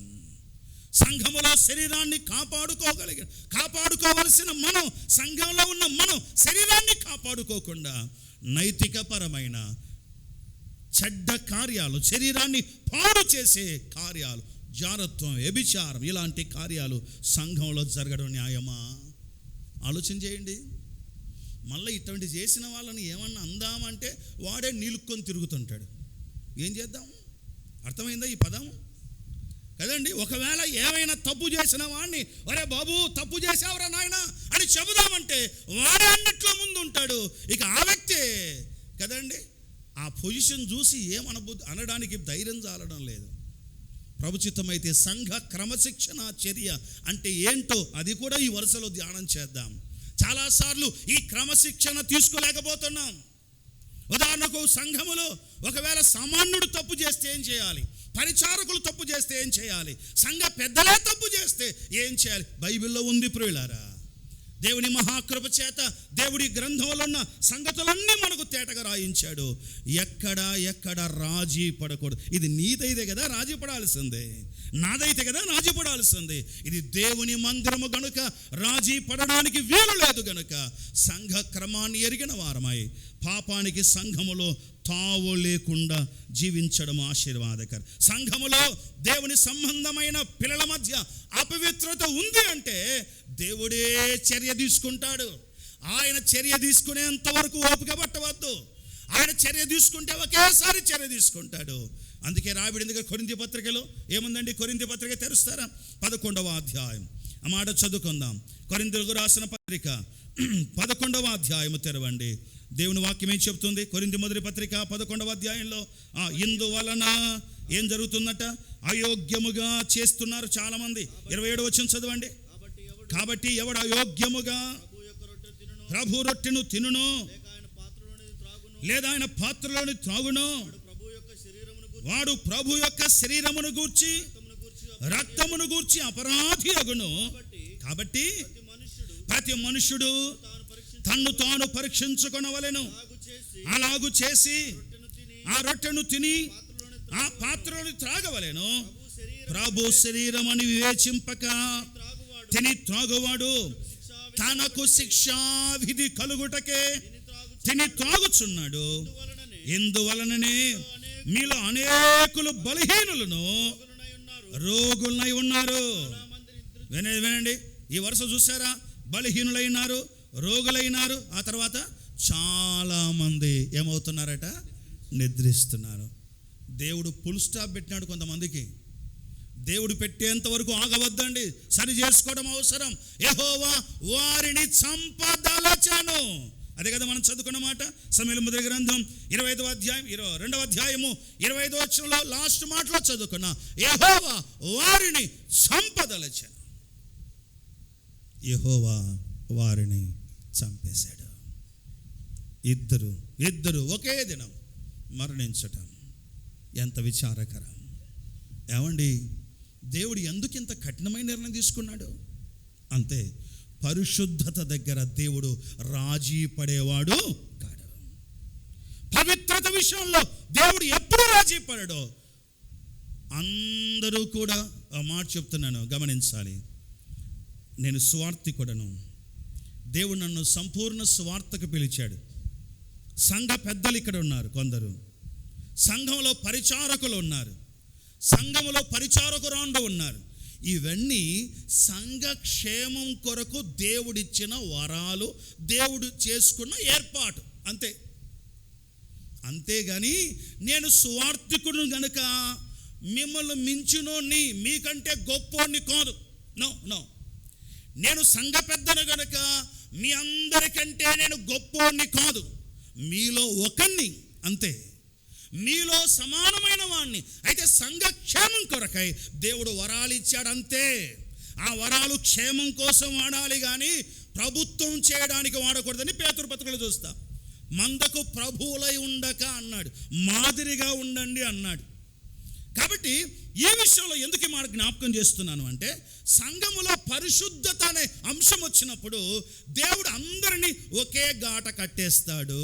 అంటే అందరినీ ఒకే విధంగా చూస్తాడు. నువ్వు ప్రతి ఆదివారం వాక్యం చెప్తుంటావు కనుక పర్వాలేదులే బిడ్డ, కొంచెం పాపాలు చేసినా తప్పేం కాదులే, సర్దుకో అని రహస్యంగా సర్దడు. పాపము దగ్గర పరిశుద్ధత విషయంలో దేవుడు ఎప్పుడు రాజీ పడడు గనుక ఒళ్ళు దగ్గర పెట్టుకొని బ్రతుకుదాం ప్రియులారా, ఒళ్ళు దగ్గర పెట్టుకొని బ్రతుకుదాం. నేను ఎప్పుడు ఒక మాట చెప్తూ ఉంటాను, మీలో చాలామందికి జ్ఞాపకం ఉండవచ్చు బిలాము బాలాకు సంగతి. బాలాకు బిలామును పిలిపించాడు ఇశ్రాయేలు జనాంగాన్ని శపించడానికి.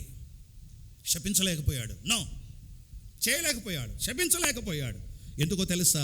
ఆ బిలాము దేవుని స్వాధీనములో ఉన్నందువలన. బిలాము జాగ్రత్త బిడా, నేను పలకమన్నదే పలకాలనుకో, ఏం చేద్దాం, తప్పలేదు. బిలాము దేవుడు పలకమన్నదే పలికేశాడు, అయిపోయింది. ఇప్పుడు దేవుని కంట్రోల్ నుంచి పక్కకు వచ్చేసాడు. బిలాము ఒక మాట చెప్పిపోయాడు బాలాకు. ఏమండి బాలాక్ గారు, రాజా, ఈ ఇశ్రాయేలు జనాంగాన్ని శపించడం నా చేత కాదు, నీ చేత కాదు, ఎవరి చేత కాదు, వాళ్ళు ఆశీర్వదించబడిన వాళ్ళు. ఈ ఆశీర్వదించబడిన జనాంగాన్ని శపించాలంటే మన చేత కాదు. ఒకవేళ శపించాలంటే ఎవరు ఆశీర్వదించారో ఆయనే శపించాలా. ఆయన ఎప్పుడు శపిస్తాడు, ఆయనకు కోపం పుట్టించినప్పుడు శపిస్తాడు ఆయన. సరే, అప్పుడు ఆయనకు ఎట్లా కోపం పుట్టిస్తారు వీరు? ఏం లేదు, చూడు, ఒక చిన్న సలహా చెప్తున్నా. మీ స్త్రీలను వాళ్ళ గుడారాల దగ్గరికి పంపమన్నాడు, అంతే. ఇశ్రాయేలు మోయాబురాండ్రతో పాపం చేశారు. 24,000 మంది కూలిపోయారు. అర్థమవుతుంది ఈ మాట అర్థం చేసుకుంటున్నామా? దేవుడు పాపం విషయంలో ఎంత సీరియస్గా తీసుకుంటాడో ఆలోచన చేయవలసి. అందుకే ఈ ఉదాహరణ జ్ఞాపకం చేయవలసి వచ్చింది. రండి, యెహెజ్కేలు గ్రంథం 43వ అధ్యాయం. ఒక్క మాట అలాగ చెప్పి నేను ముగిస్తాను. యెహెజ్కేలు గ్రంథం 43వ అధ్యాయం చూడండి. 43వ అధ్యాయం, యెహెజ్కేలు గ్రంథం 43వ అధ్యాయంలో దేవుని మందిర ప్రత్యేకమైన ప్రణాళిక ఇక్కడ ప్రస్తావించబడింది. వాస్తవంగా నేను తరువాత ఆ సమయాల్లో యెహెజ్కేలు గ్రంథంలో మందిర సంబంధమైన విషయాలు, హెచ్చరికలు ఎక్కడెక్కడ ఏమేమి ఉన్నాయి అనే విషయాలు క్రోడీకరించి వాటిని సమకూర్చి సంకలనం చేసి అందులో నుంచి కొన్ని పాఠాలు కూడా తర్వాత మనం వింటాం, ఓకేనా? అయితే ఇక్కడ 43వ అధ్యాయంలో ఉన్న 2 మాటలు, మరొక 2 విషయాలు చదువుకుందాం. చూడండి, 12వ వచనం చదవండి. ఇప్పుడు 12వ వచనం. ఆ మందిరమును గూర్చిన విధి ఏమనగా, ఆ మందిరమును గూర్చిన విధి ఏదనగా, పర్వతం మీద దానికి చేరికైన స్థలమంతయు అతి పరిశుద్ధము. మందిరమును గూర్చిన విధి ఇదే, మందిరమును గూర్చిన విధి ఇదే. 10వ వచనం కూడా. కాబట్టి నరపుత్రుడా, ఇశ్రాయేలు తాము చేసిన దోషం బట్టి సిగ్గుపడినట్లు ఈ మందిరమును వారికి చూపించము, వారు దాని వైఖరి కనిపెట్టవలెను. ఈ మాట ఎవరితో చెప్తున్నాడు? ఎవరికి చూపించమంటున్నాడు? ఇశ్రాయేలులకు చూపించండి. నరపుత్రుడా, మందిరాన్ని చూపించు, దాని వైఖరి కనిపెట్టండి. మందిర వైఖరి మారిపోయిన దినాల్లో మనం ఉన్నాం. పూర్వకాలంలో ఉన్న వైఖరి ఇప్పుడు లేదు. పూర్వకాలంలో ఉన్న పద్ధతులు ఇప్పుడు కనబడడం లేదు. మందిరాన్ని కాపాడుకుందాం ప్రియులారా. ఆయన స్వరక్తం ఇచ్చి సంపాదించిన సంఘంలో ఒక సభ్యునిగా నన్ను దేవుడు చేర్చాడు గనుక మందిరాన్ని కాపాడుకుందాం. మందిర విలువలు కాపాడుకుందాం. ఎందుకు మందిరము అంటే మొదటి మాట ఆయన మహిమ కొరకు అనే మాట గుర్తుపెట్టుకోండి. ఉందా మహిమ? అనుభవిస్తున్నామా మహిమ? ఆ ప్రభావం అనుభవించగలుగుతున్నామా మందిరంలో? అట్లయితే ధన్యులం. దేవుని మందిరము ఎందుకు అంటే ఆయన మహిమ కొరకు. ఆ మహిమ దూరమైనప్పుడు జరిగిన పరిస్థితులు ఏంటో మనం జ్ఞాపకం చేసుకున్నాం. దేవుని మహిమ కలిగిన మందిరంలో సంపూర్ణంగా ఆయన మాత్రమే మహిమపరచబడతాడు. చిన్న ఎగ్జాంపుల్ చెప్తాను వినండి. ఓ పరీక్ష. దేవుడు మన మందిరాల్లో, మన సంఘాల్లో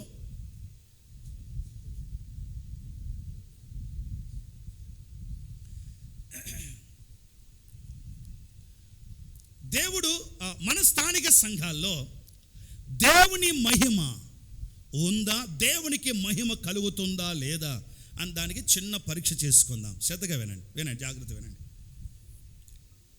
చాలా స్థలాల్లో వ్యక్తి పూజ ఎక్కువైపోయింది.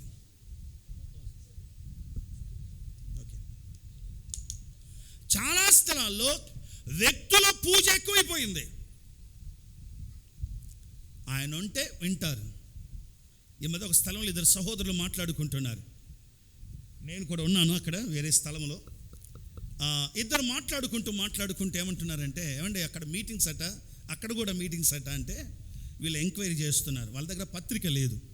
ఆ మీటింగ్లో ఎవరు ప్రసంగికులు, ఈ మీటింగ్లో ఎవరు ప్రసంగికులు అని చెప్పి డిస్కస్ చేసుకుంటున్నారు. ఆ మీటింగ్లో పలానా వారు, ఈ మీటింగ్లో పలానా వాళ్ళు అని చెప్పుకుంటున్నారు. అంటే ఒక బ్రదర్ అంటాడు, ఆయన అక్కడికి వస్తున్నాడు కనుక నేను అక్కడికి వెళ్ళాల్సిందే బ్రదర్ అన్నాడు. అప్పుడు నేను వెనక్కు తిరిగి అన్నాను, ఎవరండి ఆయన అన్నాను. మీ మామనా, మీ నాయననా, మీ తాతనా, ఎవరండి ఆయన? ఇక ఆఖరికి పరిస్థితి ఎంత భయంకరంగా ఉందంటే, దేవునికి రావలసిన మహిమ పొరపాటును ఎక్కడ నేను తీసుకుంటానేమో అని భయపడి వస్తుంటాను చాలాసార్లు. కొందరు పొగడతారు, కొందరు ఏమంటారో తెలుసా, ఏమండి మీ అభిమాని నన్ను అంటారు కొన్నిసార్లు. ఈ పదం నాకు అసలు అలర్జీ, పెద్ద అలర్జీ. నాకేంటి అభిమానులు? మనమందరం ఎవరి అభిమానులుగా ఉండాలి? దేవుని అభిమానులుగా ఉండాలి. దేవుని వాక్యాన్ని నేను ప్రకటిస్తున్నాను అంటే నా వైపు ప్రజలను ఆకర్షించడం తప్పు. తద్వారా మహిమ లేక ఘనత, ప్రభావము నాకు కల్పించుకున్న వాడిని అవుతాను, నేను నాశనం అయిపోతాను. అలాగూ జరిగిస్తే ఒక సంఘంలో దేవుడు మాత్రమే ఘనపరచబడిన సంఘం, అది దేవుని మహిమ గల సంఘం. దైవ గ్రంథంలో అనేక సంగతులు మనకు కనబడుతున్నాయి. యేస్కేలు గ్రంథంలో కొన్ని వచనాలు ఇంకా చదివేద్దాం. 1-2 మాటలు తోడు చేసి నేను ముగిస్తాను సమయంలోపే. తెలియచేసినట్లుగానే 43వ అధ్యాయంలోనికి రండి. 43వ అధ్యాయము దయచేసి ఒక్కసారి 6-7 వచనాలు చదువుకుందాం. 6-7 వచనాలు. ఇంకా కొంత పాఠం తేటగా అక్కడ అర్థమవుతుంది. ఆ మాటలు మనం చదువుకుందాం. చదవండి. మందిరములో నుండి ఒకడు నాతో మాట్లాడినట్టు శబ్దము వినబడెను. చదవండి. ఇప్పుడు నా యొద్ద నిలిచిన వాడు నాతో ఇట్లనెను, నరపుత్రుడా, ఇది నా గద్దె స్థలము, నా పాదపీఠము. ఇక్కడ నేను ఇశ్రాయేలీయుల మధ్య నిత్యమును నివసించదను. వారు ఇకను జారత్వము చేసి తమ రాజు నా పాదపీఠము, ఇక్కడ నేను ఇశ్రాయేలు మధ్య నిత్యమును నివసించెదను. వారు ఇకను జారత్వము చేసి తమ రాజుల కళేబరములకు ఉన్నత స్థలములను కట్టి చదవండి. తామైనను తమ రాజులైనను నా పరిశుద్ధ నామమును అపవిత్రపరచక ఉందురు. నాకును వారికి మధ్య గోడ మాత్రం ఉంచి నా గడప దగ్గర వారి స్థలముల గడపలను నా ద్వారబంధముల దగ్గర వారి ద్వారబంధములు కట్టి తాము చేసిన హేయక్రియల చేత నా పరిశుద్ధ నామమునకు దూషణ కలుగుటకై వారు హేతువులైరి. అక్కడ ఒక్కసారి ఒక నిమిషం ఆగుదాం. అక్కడ ఒక్క మాట రోమాపత్రిక నుండి చదివి దీనికి సహాయకరంగా అలాగూ తోడు చేసి నేను ముగిస్తాను. రోమాపత్రిక 2వ అధ్యాయం, రోమాపత్రిక 2వ అధ్యాయం 21, 22 లేక 21 నుంచి చదువుకుందాం. రోమాపత్రిక 2వ అధ్యాయం 21 వచనం. ఎదుటి వానికి బోధించు నీవు నీకు నీవే బోధించుకునవా? ప్రకటించు నీవు దొంగిలెదవా? వ్యభిచరించెదవా? విగ్రహములను అసహించుకొని నీవు గొల్లను దోచెదవా? 23 వచనం గమనించండి. ధర్మశాస్త్రమందు అతిశయించు నీవు ధర్మశాస్త్రం మీరుట వలన దేవుని అవమానపరిచెదవా? 24 వచనం. వ్రాయబడిన ప్రకారము మిమ్మును బట్టియే కదా దేవుని నామము అన్యజనుల మధ్య దూషించబడుచున్నది. సహోదరి సోదరులారా, యేస్కేలు గ్రంథంలో ప్రస్తావించబడిన మాట దేవుని పరిశుద్ధ నామమునకు దూషణ కలుగునట్లుగా దేవుని పిల్లల ప్రవర్తన ఈ భాగంలో బాగా కనబడినట్టుగా మనం చూస్తున్నాం. ఎంత విచారకరమైన సంగతి! నా వలన దేవుని నామము దూషించబడకుండా నాకు నేనుగా జాగ్రత్త పడాలి, మీకు మీరుగా జాగ్రత్త పడాలి. ఒకసారి పరీక్ష చేసుకుందాం. మందిరములో ఉన్న నా వలన, మందిరములో ఆరాధన చేస్తున్న సంఘములో చేర్చబడిన నా వలన దేవుని నామము ఏమైనా దూషించబడుతుందా? ఆయన నామమునకు ఘనత తెచ్చే విధంగా ఉన్నానా? పొలంలో పనిచేస్తున్నాను, అక్కడ దేవుని నామానికి నా వలన ఘనత కలుగుతుందా? ఒక కంపెనీలో పనిచేస్తున్నాను, నా వలన దేవుని నామమునకు ఘనత కలుగుతుందా? ఆఫీస్లో పనిచేస్తున్నాను, నా వలన దేవుని నామమునకు ఘనత కలుగుతుందా?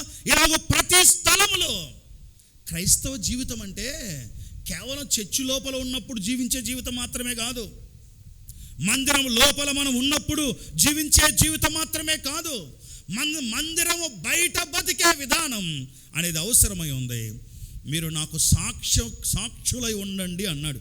ఎక్కడ? అపోస్తుల కార్యం 1వ అధ్యాయము 8వ వచనం గుర్తుందా? 8వ వచనం 1:8 సాక్షులై ఉండండి అని రాయబడి ఉంది. అంటే అందరం సాక్ష్యం చెప్పాలన్నా దాని అర్థం? అందరం మైక్ తీసుకొని చెప్పాలన్నా దాని అర్థం ఏంటి? దాని అర్థం ఏంటి? మన జీవితమే ఒక సాక్ష్యంగా నిలబడాలని దాని అర్థం.